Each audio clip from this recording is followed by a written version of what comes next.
જો તમે ગુજરાત વિધાનસભાના અધ્યક્ષ શંકરભાઈ ચૌધરીના રાજકીય જીવનના વિશ્લેષણ કરશો તો તમે એ જોવા મળશે કે શંકરભાઈ ચૌધરી અત્યંત વિનમ્ર વ્યક્તિ છે. શંકરભાઈ ચૌધરી ક્યારે પોતાના વિરોધી હોય આ કે ભાજપના વિરોધી પક્ષના કોઈ નેતા હોય કોઈના માટે આજ સુધી ખોટા શબ્દો ખોટા આક્ષેપો અથવા વિરોધીઓના માન સન્માન ને કમ કરવા માટે ક્યારેય શબ્દ વાપર્યા નથી. જો તમે ગુજરાત વિધાનસભાના અધ્યક્ષ શંકરભાઈ ચૌધરીના રાજકીય જીવનના વિશ્લેષણ કરશો તો તમે એ જોવા મળશે કે શંકરભાઈ ચૌધરી અત્યંત વિનમ્ર વ્યક્તિ છે. શંકરભાઈ ચૌધરી ક્યારે પોતાના વિરોધી હોય આ કે ભાજપના વિરોધી પક્ષના કોઈ નેતા હોય કોઈના માટે આજ સુધી ખોટા શબ્દો ખોટા આક્ષેપો અથવા વિરોધીઓના માન સન્માન ને કમ કરવા માટે ક્યારેય શબ્દ વાપર્યા નથી. બનાસકાંઠાના રાજકારણમાં આજે શંકરભાઈ ચૌધરી અને વાવના ધારાસભ્ય સ્વરૂપજી ઠાકોર અને તેના સાથે સાથે ડીસાના ધારાસભ્ય પ્રવીણભાઈ માલી ના જો તમે કેમેસ્ટ્રી જોશો તો તમે એ લાગશે કે આ ત્રણેય વ્યક્તિ એટલે શંકરભાઈ ચૌધરી સ્વરૂપજી ઠાકોર અને પ્રવીણભાઈ માલી ત્રણ વ્યક્તિ એક દિમાગ ત્રણ વ્યક્તિ એક દિલ અને ત્રણ વ્યક્તિ એક રાજકીય રીતે જાન છે. ગાંધીનગર દક્ષિણના બીજેપીના ધારાસભ્ય અલ્પેશ ઠાકોર સમાજમાં એક અત્યંત પ્રભુત્વ ધરાવતા નેતા છે જેને કોઈ પણ બીજા વ્યક્તિના સમર્થનની આવશ્યકતા નથી. એવી રીતે ગુજરાત વિધાનસભાના અધ્યક્ષ શંકરભાઈ ચૌધરી સમાજમાં એક અત્યંત લોકપ્રિય અને પ્રભુત્વ ધરાવતા નેતા છે. એને પણ ચૌધરી સમાજમાં કોઈના બેકઅપની જરૂર નથી. પણ ઠાકોર સમાજમાં પોતાના પ્રભાવ વધારવા માટે શંકરભાઈ ચૌધરી વાવથી સ્વરૂપજી ઠાકોરને ઊભા કરીને પોતાના પ્રભાવ વધારી રહ્યા છે. અને આ બંને મહાનુભાવ વચ્ચે ગેનીબેન મને લાગે છે કે બનાસકાંઠાની રાજકારણમાં એકલી પડી ગઈ છે. ગુજરાત વિધાનસભાના અધ્યક્ષ માનનીય શંકરભાઈ ચૌધરી જેવી રીતે સ્વરૂપજી ઠાકોરને ધીમે ધીમે ધીમે ધીમે ઠાકોર સમાજમાં કદ વધારી રહ્યા છે એનાથી ઠાકોર સમાજમાં એક બહુ વિશાળ વ્યક્તિત્વ ધરાવતા અલ્પેશ ઠાકોર ઉપર કઈ ફેર નહીં પડે.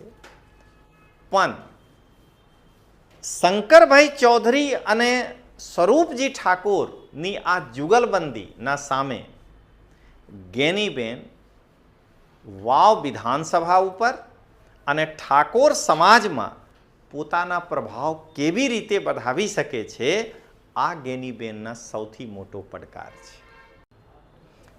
ગેનીબેનના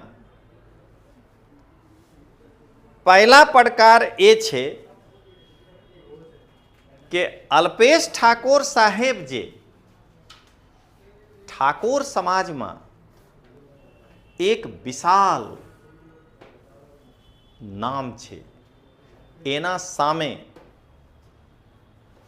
પોતે કેવી રીતે સ્થાપિત કરી શકે.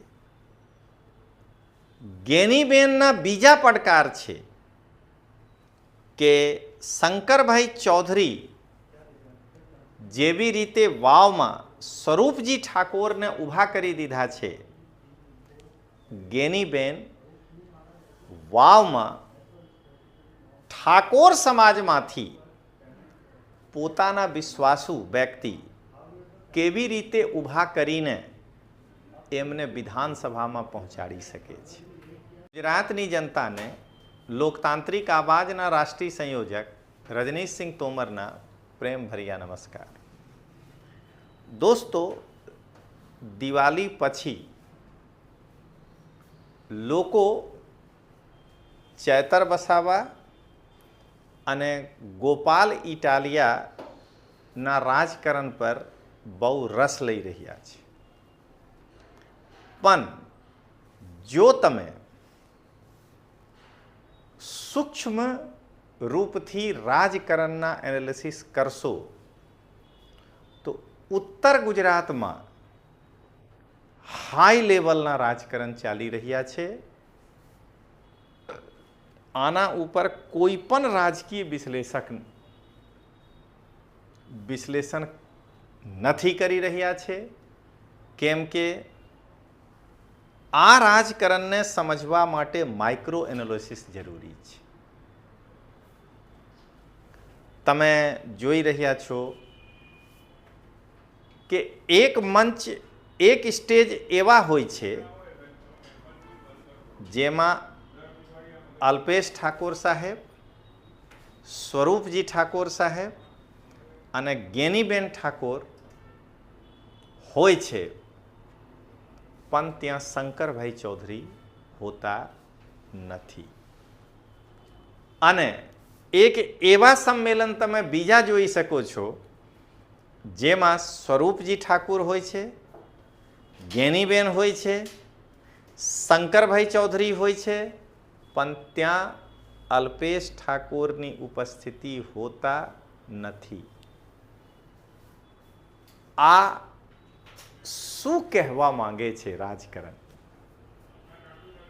આ રાજકારણથી શું તમે અંદાજ લગાવી શકો છો? તો મિત્રો, પહેલા તમે અહીંયા એક પંચ જોઈ લો. ઉત્તર ગુજરાતના રાજકારણમાં દિવાળી પછી એક એવા સ્નેહ મિલન કાર્યક્રમ હોય છે જેમાં અલ્પેશ ઠાકોર સાહેબ, સ્વરૂપજી ઠાકોર સાહેબ અને ગેનીબેન હોય છે, પણ ત્યાં વિધાનસભાના અધ્યક્ષ માનની શંકરભાઈ ચૌધરી ઉપસ્થિત હોતા નથી. અને બીજા બાજુ એક એવા સ્નેહ મિલન કાર્યક્રમ હોય છે જ્યાં શંકરભાઈ ચૌધરી હોય છે, સ્વરૂપજી ઠાકોર હોય છે અને ગેનીબેન હોય છે, પણ ત્યાં ગાંધીનગર દક્ષિણના ધારાસભ્ય માનની અલ્પેશભાઈ ઠાકોર ઉપસ્થિત હોતા નથી. આ શું કહેવા માંગે છે? મિત્રો, તમે જાણો છો કે શંકરભાઈ ચૌધરી એક અત્યંત વિનમ્ર વ્યક્તિ છે. તમે શંકરભાઈ ચૌધરીના જો સંપૂર્ણ રાજકારણ જોશો તો તમે એ એનાલિસિસ કર્યા પછી એ પરિણામ ઉપર પહોંચશો કે શંકરભાઈ ચૌધરી કોઈ પણ હોય, એમના વિરોધી હોય અથવા શંકરભાઈ ચૌધરીના પક્ષના કોઈ પણ વિરોધી હોય, શંકરભાઈ ચૌધરી ક્યારે પોતાના વિરોધી ઉપર ટીકા ટિપ્પણી પ્રત્યક્ષ રૂપથી નહીં કરે. એમના માન સન્માન જાળવવાનો પૂરો પ્રયાસ કરે છે. એટલે હું શંકરભાઈ ચૌધરીને ગુજરાતમાં એક આદર્શ વ્યક્તિત્વવાળા રાજકારણી માનું છું. મિત્રો, અહીંયા એક પંચ. ગુજરાતના કોઈ પણ વ્યક્તિ, દોસ્તો ફરીથી કહું છું, જો તમે ગુજરાત વિધાનસભાના અધ્યક્ષ શંકરભાઈ ચૌધરીના રાજકીય જીવનના વિશ્લેષણ કરશો તો તમે એ જોવા મળશે કે શંકરભાઈ ચૌધરી અત્યંત વિનમ્ર વ્યક્તિ છે. શંકરભાઈ ચૌધરી ક્યારે પોતાના વિરોધી હોય આ કે ભાજપના વિરોધી પક્ષના કોઈ નેતા હોય, કોઈના માટે આજ સુધી ખોટા શબ્દો, ખોટા આક્ષેપો અથવા વિરોધીઓના માન સન્માન ને કમ કરવા માટે ક્યારેય શબ્દ વાપર્યા નથી. તો મિત્રો, હવે આજનું જે વિડીયો છે આ છે શંકરભાઈ ચૌધરી અને સ્વરૂપજી ઠાકોરની જુગલબંધી ગેનીબેન માટે પડકાર. તમે જોઈ શકો છો, નૂતન વર્ષ મહામિલન સમારોહમાં પણ સ્વરૂપજી ઠાકોર શંકરભાઈ ચૌધરીના બાજુમાં છે. તમે અહીંયા બીજા સંમેલનમાં જોઈ લો, શંકરભાઈ ચૌધરીના સાથે સાથે સ્વરૂપજી ઠાકોર તમે દેખી શકો છો, જોઈ શકો છો. એટલે અત્યારે જો શંકરભાઈ ચૌધરી અને સ્વરૂપજી ઠાકોરના કેમેસ્ટ્રી જો તમે જોશો તો મને લાગે છે કે બહુ સારું અને સટીક છે. જો તમે આના પંચથી સમજવા માંગો છો તો તમે એક પંચ સાંભળજો. બનાસકાંઠાના રાજકારણમાં આજે શંકરભાઈ ચૌધરી અને વાવના ધારાસભ્ય સ્વરૂપજી ઠાકોર અને તેના સાથે સાથે ડીસાના ધારાસભ્ય પ્રવીણભાઈ માલી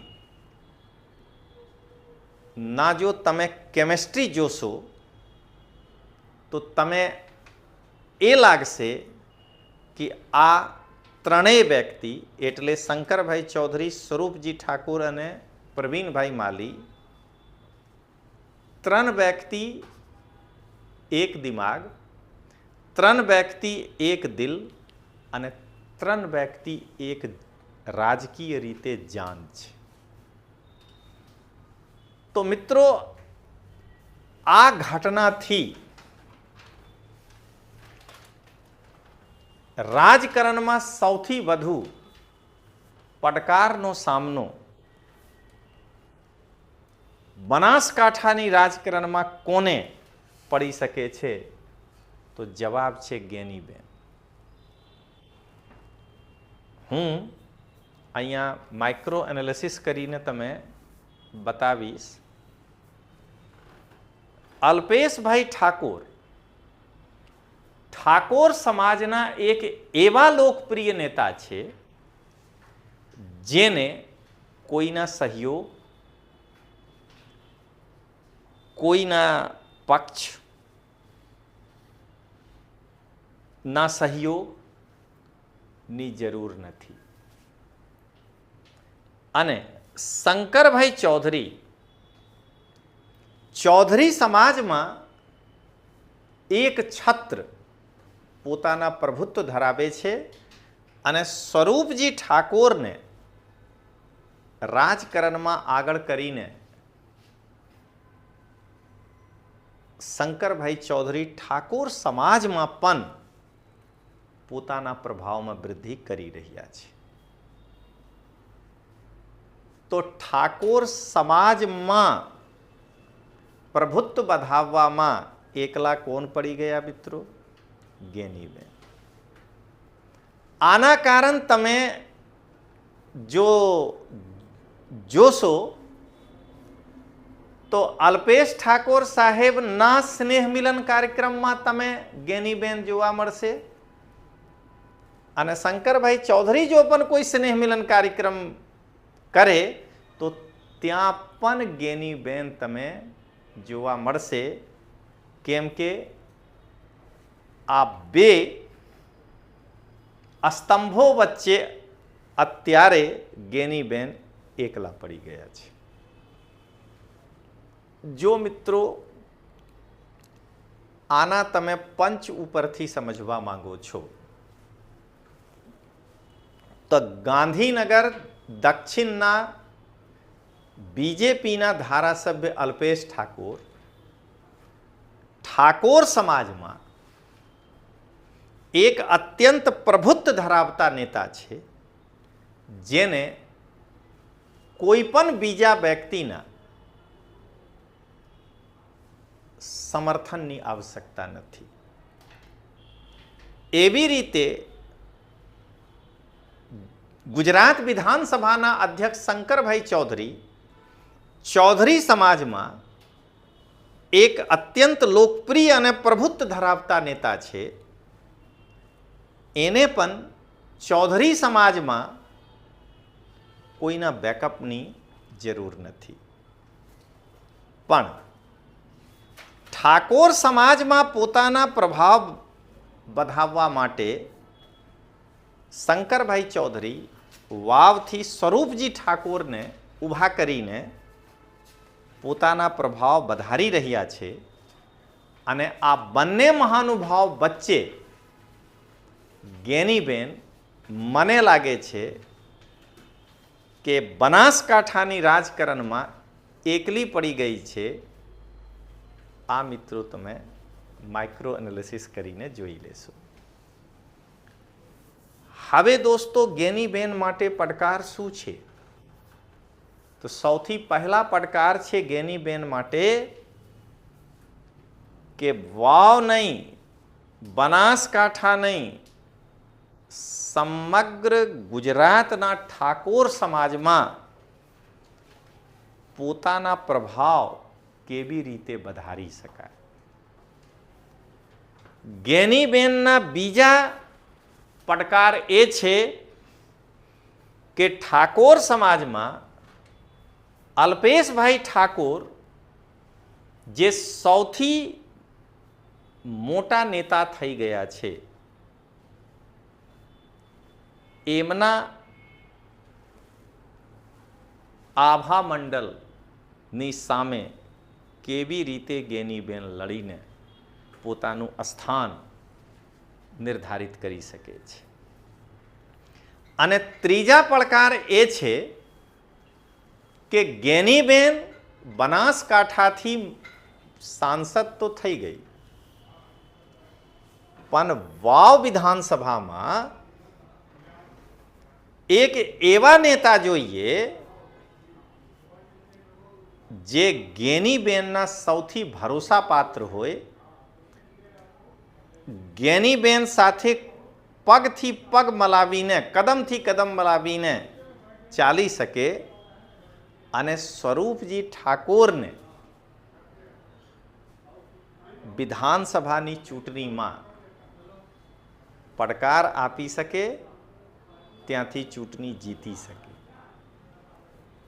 તો મિત્રો, અહીંયા તમે આ પંચના રૂપે સાંભળજો. જ્ઞાનીબેનના પહેલા પડકાર એ છે કે અલ્પેશ ઠાકોર સાહેબ જે ઠાકોર સમાજમાં એક વિશાલ નામ છે, એના સામે પોતે કેવી રીતે સ્થાપિત કરી શકે. જ્ઞાનીબેનના બીજા પડકાર છે કે શંકરભાઈ ચૌધરી જેવી રીતે વાવમાં સ્વરૂપજી ઠાકોરને ઊભા કરી દીધા છે, જ્ઞાનીબેન વાવમાં ઠાકોર સમાજમાંથી પોતાના વિશ્વાસુ વ્યક્તિ કેવી રીતે ઊભા કરીને એમને વિધાનસભામાં પહોંચાડી શકે છે. તો દોસ્તો, આ શંકરભાઈ ચૌધરી અને સ્વરૂપ ઠાકોરજીની જુગલબંધી જ્ઞાનીબેન માટે આ સૌથી મોટો પડકાર છે. તો હવે દોસ્તો, અંતિમ પંચ સાથે હું પોતાનું વાત પૂરું કરું છું.